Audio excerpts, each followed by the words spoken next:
Good morning, students. How are you? I hope you all are fine. Students, in our last class, we started chapter 5, that was sorting material, and we completed the first part of that chapter. And today, we will continue this chapter. It's the second part we will conduct today. In this part, we will study about textures, hardness, states. Okay, about three topics we will study in part 2. Okay, then after remaining will be discussing part three okay. तो बच्चों, texture जो आज का हमारा पहला topic है that is texture. What is texture?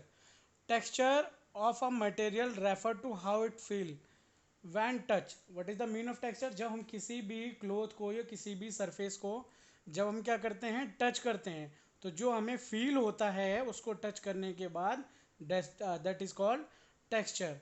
Okay, based on the texture there are two categories of material. Okay, क्या जो भी मटेरियल है उनको दो कैटेगरीज के ऊपर बांटा गया है। First one is a rough material, second one is a smooth material. आपने देखा होगा जब हम किसी भी चीज़ को टच करते हैं या तो वो रफ होता है या फिर वो स्मूथ होता है। ओके, जैसे कि कुछ एग्जांपल्स है रफ मटेरियल के, स्टोन हो गया, वुड हो गया, body scrubbing and sand paper, these are rough material.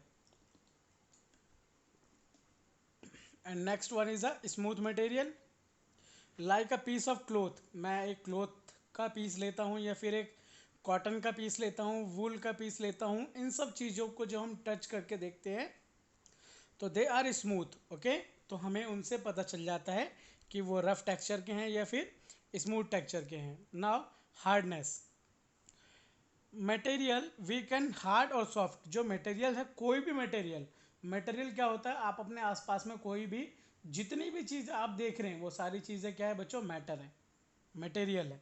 Okay, let us perform an activity to understand this. हम हार्डनेस को समझने के लिए एक एक्टिविटी करते हैं।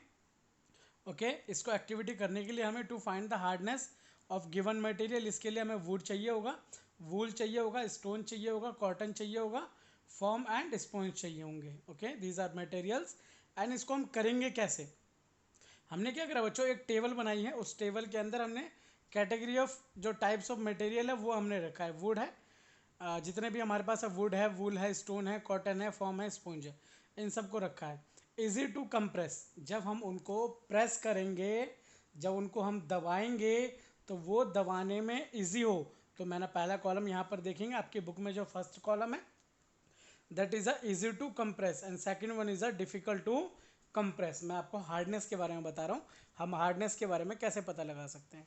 तो हम क्या करेंगे बच्चों, जैसे जब हम वूल को, वूल होता है जो हमारे पास ऊन है, ऊन को जब हम दबाएंगे तो हम देख पाएंगे कि जो ऊन है वो क्या हो रहा है बच्चों, दब रहा है, वो कंप्रेस हो रहा है। वो बहुत ईजी होगा उसको कंप्रेस करना। तो जो ईजी होगा तो उस पर हम टिक लगा देंगे, हार्डनेस पर वो क्रॉस कर देंगे। ऐसे ही वूल है, सॉरी फर्स्ट वाला वुड था, सेकंड वाला वुल है। वुड को हम जब क्या करेंगे, वुल हमारा हो गया वुड। वुड मतलब होता है लकड़ी, लकड़ी को जब हम दबाएंगे तो बेटा वो कंप्रेस नहीं होगा। ओके, तो इसमें हमारा जो फर्स्ट वाला कॉलम है इजी टू कंप्रेस वाले में इसमें क्रॉस आ जाएगा फर्स्ट वाले में, और सेकंड वाले में टिक आ जाएगा। ऐसा ही वूल वाले में फर्स्ट वाले में टिक आ जाएगा, सेकंड वाले में क्रॉस आ जाएगा। ऐसा ही स्टोन है, तो स्टोन को हम इजीली क्या नहीं कर सकते बच्चों, कंप्रेस नहीं कर सकते हैं। ओके, एंड वो बहुत ज़्यादा डिफिकल्ट होता है। तो बच्चों, इन एक्टिविटीज़ से हमें ये पता चल रहा है कि जो चीज़ें easily, those things can be compress easily, that thing is known as smooth material. और जो चीज़ें कंप्रेस नहीं हो पाएँ, उनको डिफ़िकल्ट हो वो कंप्रेस करने में, तो उन थिंग्स को हम बोलते हैं, या वो मटेरियल जो है वो हार्डनेस होगा। जैसे कि मैंने अभी बताया आपको वुड को, वुड क्या है बच्चों, वो एक हार्ड मटेरियल है। तो इससे हमें हार्डनेस का पता चला। देखेंगे अब नीचे एक लाइन भी लिखी है, from activity two we can see that some material are very hard. बहुत ज़्यादा हार्ड होते हैं कुछ मटेरियल्स, डिफ़िकल्ट टू कंप्रेस, जिनको बहुत ज़्यादा डिफ़िकल्ट होता है कंप्रेस करना। वेयरस अदर कैन बी ईजियल कंप्रेस, जबकि उनकी जगह दूसरे कुछ जो अदर मटेरियल है उनको जब हम कंप्रेस करते हैं तो वो ईजिली कंप्रेस हो जाते हैं। ओके, तो जो मटेरियल इजीली कंप्रेस हो जाते हैं उन्हें हम बोलते हैं सॉफ्ट मटेरियल। क्या बोलते हैं बच्चों, सॉफ्ट मटेरियल। और जो जिनको कंप्रेस करना बहुत ज़्यादा डिफिकल्ट होता है, those are very difficult to compress this type of this type of material are known as hard material. Okay, तो ये था hard, that was the second topic. And now state. अब जितने भी हमारे पास क्या होते हैं, मटेरियल होते हैं, सभी मटेरियल हमारे पास तीन स्टेट्स में पाए जाते हैं। Okay, both on the states, sorry based on the states, material can be classified into three categories. जब हम स्टेट की बात करें तो जो मटेरियल है ये तीन कैटेगरीज के अंदर डिवाइडेड है। First one is a solid, second one is a liquid, and third one is a gaseous. Okay, the different in state of material is due to the different in way their particle are arranged. अब हमें पता है बच्चों, हमारे universe में जितने भी material हैं, जितनी भी चीज़ें हैं, वो सब छोटी छोटी छोटी छोटी यूनिट से मिलकर बनी है। जैसे कि आपके क्लास के अंदर चौक यूज़ होती है, जब वो चौक पूरी कंप्लीट होती है, पूरी साबुत होती है, तो वो बहुत बड़ी होती है। जब टीचर क्या करते हैं, उसको वाइट बोर्ड, ब्लैक बोर्ड या ग्रीन बोर्ड पे लिखते हैं, तो आपने देखा होगा उसके अंदर से छोटे छोटे पार्टिकल्स गिरते हैं, है ना, जो बोर्ड के नीचे गिर जाते हैं छोटे छोटे पार्टिकल्स। तो वो जो पूरी चौक है, वो चौक किससे मिलकर बनी है बच्चों, उस पार्टिकल से मिलकर बनी है। Okay, understood. इट मीन्स जितने भी हमारे मटेरियल होते हैं, सभी मटेरियल छोटे छोटे एटम्स, उनको हम बोलते हैं, उनके छोटे छोटे एटम्स हो गया, या उनके जो पार्टिकल्स होते हैं, we can say particles also, उनको हम पार्टिकल्स भी बोल सकते हैं। आगे चल के वही एटम बन जाता है जब हम 9th-10th क्लास के अंदर चले जाते हैं, तो अभी आप पार्टिकल ही बोलिए उन्हें।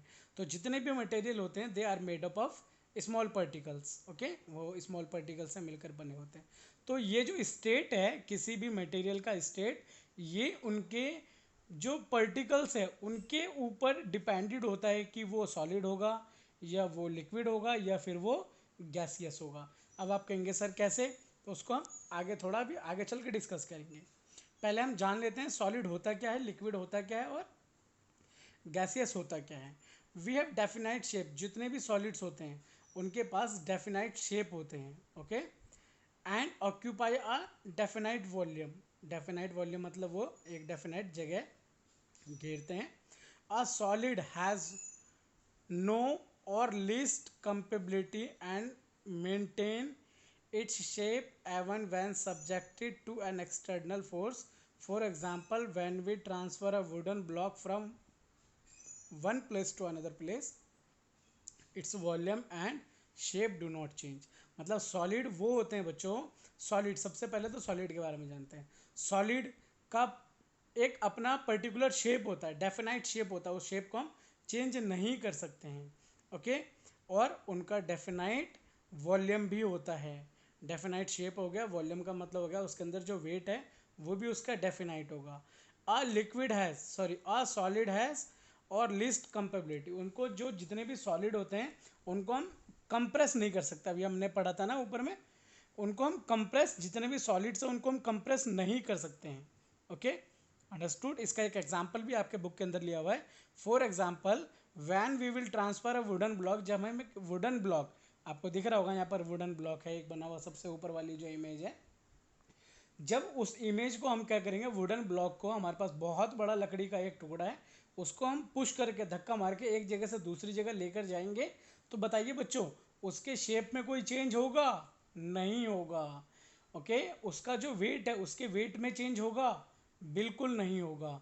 तो इट मीन्स सॉलिड का शेप भी चेंज नहीं होता है, उसका एक डेफिनाइट शेप होता है और उसका डेफिनाइट वॉल्यूम होता है, और वो उसको हम कंप्रेस नहीं कर सकते हैं। तो दिस इस टाइप के जितने भी हमारे पास जितने भी एप्लीकेशंस हो गई या जितनी भी चीज़ें होंगी, each and everything will be solid. Okay, जैसे कि you can see the example near by you, जैसे आपके आसपास में बहुत सारी चीज़ें, जैसे टेबल है तो टेबल वो सॉलिड है। ओके, ऐसे बहुत सारी थिंग्स हैं, वो सारी चीज़ें क्या हैं, सॉलिड है।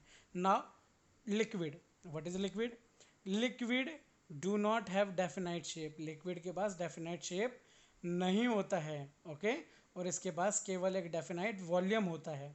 Okay, a liquid fill the container when rest to flow freely when produced into another container. Liquid can compress to a small extent and compress. Okay, तो अभी हमने सॉलिड पढ़ा, तो सॉलिड के थोड़ा सा अपोजिट होता है लिक्विड।